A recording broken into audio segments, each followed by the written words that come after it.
Even though I'm on TV once in a while or an author, what I really am is a simple professor. As a professor, I'm allowed to give you a quiz. Rule of 72. How many of you have heard of the Rule of 72? Let's say we have a 6% annual growth rate. How long will it take the market to double? Okay, what will it be in 18 years? Who said 4,000? Not you. I heard a woman's voice. Now I'm going to give you a new one, okay? You may want to write it down. Rule of 10. You want to know the rule of 10? How many of you ever have seen a speaker and you worked out your BlackBerry pretty quickly? Okay. Give me 10 minutes to see if I teach you something useful. Whether he's addressing students or CEOs, Jeff Rosensweig keeps his audience captivated. A lot of it will come down to the question, is the U.S. in a recession? If we're in a recovery, is it durable, or are we going to hit a double dip? When will the job market turn around? He addresses the issues on everybody's mind. And is there any good news for the future of the U.S.? Through demographics, through finance, through our trade situation, can we remain, if not the superpower, at least a leading superpower? And navigates his audience to clear conclusions. The takeaway is there's a lot of big economies, but never let people run down the U.S. By far the biggest will remain, but there very much is the rise of these emerging markets. Prior to teaching at Emory University, Dr. Rosensweig was a professor at Yale School of Management. He attended Yale for both his bachelor's and master's degrees in economics. He won a Marshall Scholarship to study at Oxford University, where he received a master's degree in philosophy, politics, and economics. Today, Dr. Rosensweig is a frequent keynote speaker on topics related to global economic and financial trends and forecasts. He's written 3 books, including the critically acclaimed Winning the Global Game, a strategy for linking people and profits. Professor Rosensweig is often quoted in the national business press, including Forbes, Fortune, and Businessweek.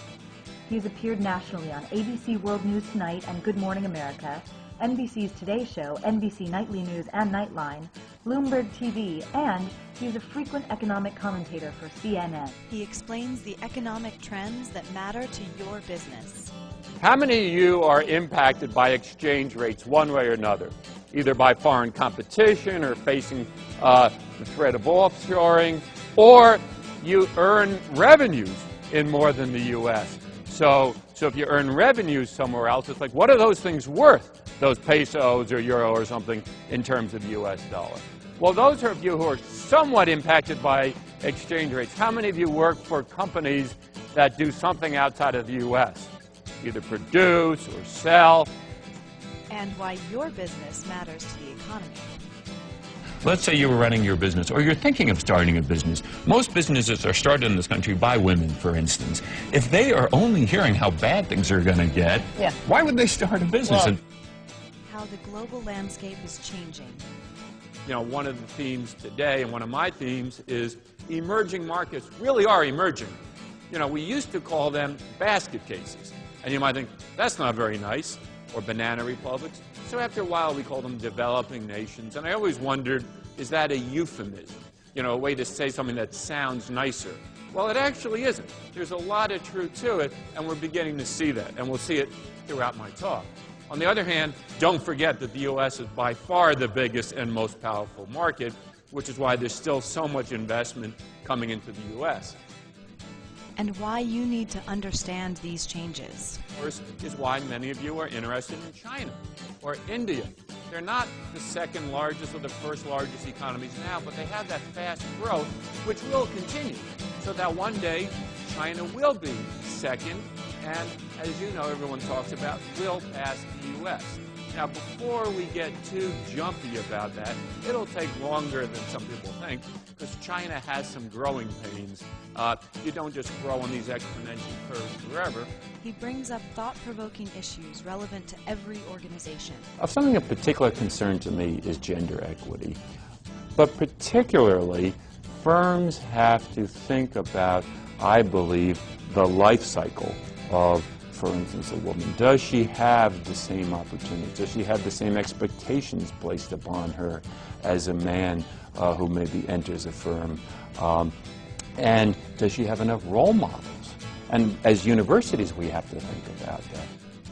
He boils things down to the big questions. Well, let me ask you this question. None of us like the idea of government deficits, but raise the idea if you like the idea of tax increases when the economy is just on the edge of really falling off the cliff.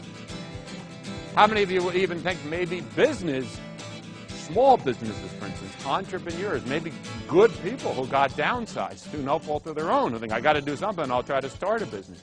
How many think that they could even benefit from tax credits or tax subsidies? And isn't afraid to give his own opinions. I think so. So it's the worst of two evils, and they're both evil. But I have no goal right now, for instance, to see tax increases. And luckily, I don't think we will see any. Questions like, why does sustainability matter? Right now, so much focus on sustainability and being green and protecting the environment. And I think that obviously is a topic that will last not just from now, but for the rest of time. A lot of people don't realize, for instance, that the world is going to add, for the next few decades, 75 million people a year, 100 more people every 42 seconds. How should you prepare for an uncertain future? Well, if inflation is coming, how do you want to be invested? Do you want to have all your retirement money in fixed income? Like, okay, I'm going to buy a government bond. It pays me 3%. It's all it's ever going to pay is 3% interest. That's great if there's no inflation. If prices start going up in a few years, it's not going to happen for a few years, but if they start going up 4% a year, you think, oh, I'm gaining 3% a year. That'll take care of my retirement. You're actually falling behind.